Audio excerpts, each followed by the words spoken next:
అయితే ఏం చేస్తదంటే, ఇక ఇట్లా కాదు, అట్లా కాదు. ఇట్లా ఎవరినైనా మంచిగోళ్ళని తీసుకోవాలి బట్టలు తెస్తదందుకు. మంచోళ్ళు కావాలని పోయిందండి. పోయి అక్కడ ఈమైతే మంచి మంచిగా కట్టుకుంటది చీరలు. ఈమైతే సెలక్షన్ బాగా చేస్తది. ఈమెను తీసుకుపోదాం అని తీసుకుపోయింది.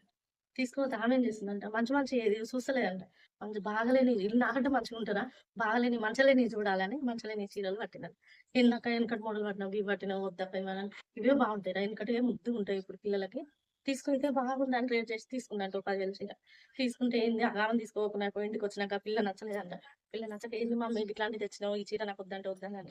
"అయ్యో! అక్క మంచిగుంటదని తీసుకో బాగుంటది బుజ్జి ఇది నీకు మస్తుంటదిరా" అంటే, "లేదక్క నాకు ఇది నచ్చలేదు ఈ చీర నాకొద్దంటే" వద్దని మళ్ళా ఆపేసి పోయిందంట. అయ్యో! ఇట్లా అయింది మళ్ళా డబల్ డబల్ పనయింది. అంత దూరం పోయి మళ్ళీ వచ్చుడయింది నాకన్నదిలా. మీరు కూడా కొంచెం సెలక్షన్ చేసేటప్పుడు జర మంచోళ్ళని తీసుకోరి. లేకుంటే మీ మనసుకు నచ్చినట్టు మీరే సెలక్షన్ చేసుకోరి. కొంతమంది చీరలు సెలక్షన్ చేయాలన్నా గూడా వీళ్ళు నాకంటే మంచిగా ఏడుంటరో, వీళ్ళని తీసుకపోతే ఈళ్ళకు నాకంటే మంచిగుంటదేమో వీళ్ళకంత మంచి చీరలెందుకు? ఇలా మోటి చీరలే తీసి ఇవే బాగున్నాయి, ఇవే